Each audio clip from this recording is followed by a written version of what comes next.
বৃন্দ, আসসালামু আলাইকুম। আজকে আবার চলে আসলাম আরেকটা ক্লাসে, আরেকটা ক্লাসে এসএসসি তৃতীয় অধ্যায়ের যোগের মাধ্যমে কিভাবে তুমি বিয়োগ করবা অথবা দুইয়ের পরিপূরকের মাধ্যমে কিভাবে যোগ করতে হয় সেই বিষয়টা আজকে তোমাদেরকে আলোচনা করব। তো গত ক্লাসে আমরা কিভাবে পরিপূরক মান নির্ণয় করেছিলাম দেখিয়েছি। আজকে কিভাবে তোমাদের সেই পরিপূরকের মানের মাধ্যমে কিভাবে যোগ বিয়োগ করতে হয় সেই বিষয়টা নিয়ে তোমাদের কাছে আলোচনা করব। তো দেখো, x ইকুয়াল টু দেখো 32 মানে 32 এর বেস হচ্ছে 10 এবং y এর দিয়ে দেওয়া হচ্ছে 28 এর বেস হচ্ছে 10 কে কি করছে 2 এর পরিপূরকের মাধ্যমে নির্ণয় করতে বলছে। তো এই ধরনের সংখ্যা থাকলে যারা গত ক্লাসটা দেখোনি তারা গত ক্লাসটা দেখে আসো, তো বুঝতে পারবা সহজেই। প্রথমে কি করতে হয়, এরকম তথ্যগুলো থাকলে প্রথম কাজ বাইনারিতে রূপান্তর করতে হবে। সেই বাইনারি মান কিভাবে রূপান্তর করতে হয় গত ক্লাসগুলোর মধ্যে দেখানো হয়েছে, তোমরা দেখে আসতে পারো। তো দেখো, x x ইকুয়াল টু এই যে এই মানটা x ইকুয়াল টু এত এর 8 বিট রেজিস্টার বাইনারি মান। এই বাইনারি মান এইটুক লেখার পরে বাইনারি মানটা তোমাকে আগে লিখতে হবে। তো বাইনারি মানটা এই যে দেখো, আমরা গত ক্লাসে দেখাইছিলাম কিভাবে যে লসাগু আকারে ভাগ করে করে দেখাইতে হয়।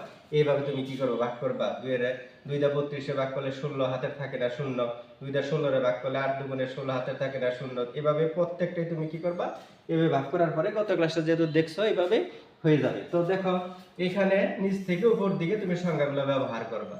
1 2 3 4 5 6, এখানে 6টা অঙ্ক আসছে, মানে ডিজিট আসছে। তোমাকে দেখাইতে হবে কয়টা, 8 বিট। এখানে বিট আসছে 6টা, তাহলে 8 বিট আর দুইটা বাকি আছে।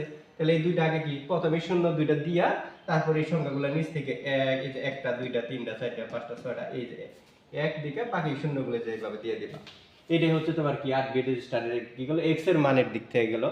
ঠিক অনুরূপভাবে তুমি কি করবা, y এর যে মান আছে সেই y এর মানটাও কি করো একইভাবে, এই যে y এর মানের y এর দেখো y ইকুয়াল টু 28 এর বেস ভিত্তি বেস দেওয়া আছে 10 এর 8 বিট রেজিস্টার বাইনারি মান, এটার ওই সেম একইভাবে এখান থেকে মানগুলো নেওয়ার পরে এখানে দেখো 1 2 3 4 5টা আছে, কিন্তু ব্যবহার করতে হবে কত 8 বিট, তাহলে আরো তিনটা দরকার। সেই তিনটার জন্য আগে তিনটে যে শূন্য দিয়ে নিলাম। তুমি আগে এইটুকু লেখার পরে এখানে প্লাস 28 ব্যবহার করবা, দিবা সমান সমান এর জায়গা রেখে দিবা। দেওয়ার পরে এই কাজটা শেষ করার পরে এখানে দিকে দিকে কয় ঘর হয়েছে বাকিটি কি শূন্য দিয়ে বাকিটি ফিল আপ করে দিয়ে দিবা। আশা করি বুঝতে পেরেছো।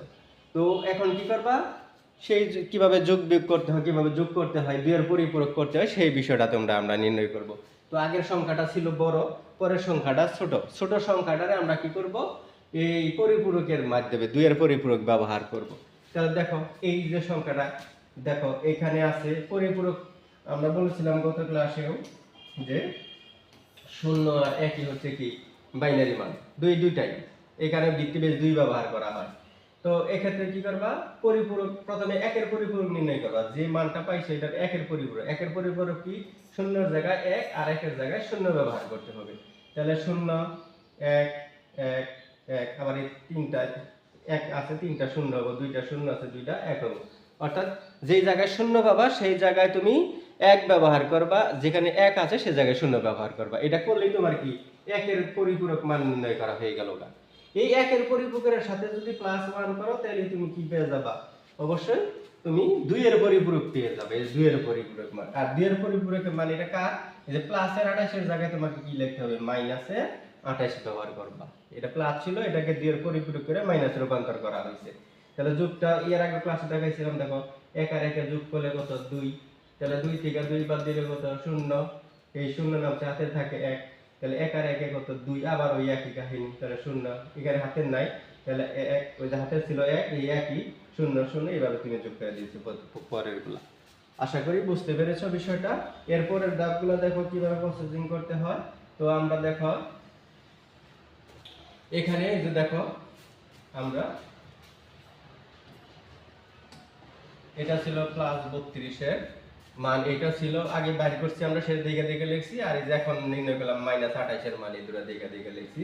এখন তুমি কি করবা, এই যোগের মাধ্যমে কিভাবে তুমি বিয়োগ করবে সেটাও তোমাকে দেখানো হয়েছে। এই 32টা ভিত্তি বেস 10 এর থেকে যদি 28টা বাদ দাও তাহলে প্লাসের দেখো বলা প্লাসের আর 4টা থাকতেছে, বেস 10ই দেবা।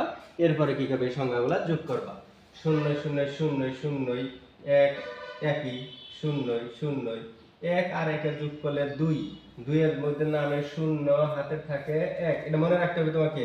হাতের হলো 1, এই 1 আর 1 যোগ করলে হলো 2, 2 এর জন্য নামে 0 হাতে থাকে 1, আবার 1 এই যোগ করলে তাহলে 2, 2 এর জন্য নামে 0 হাতে থাকে এই 1।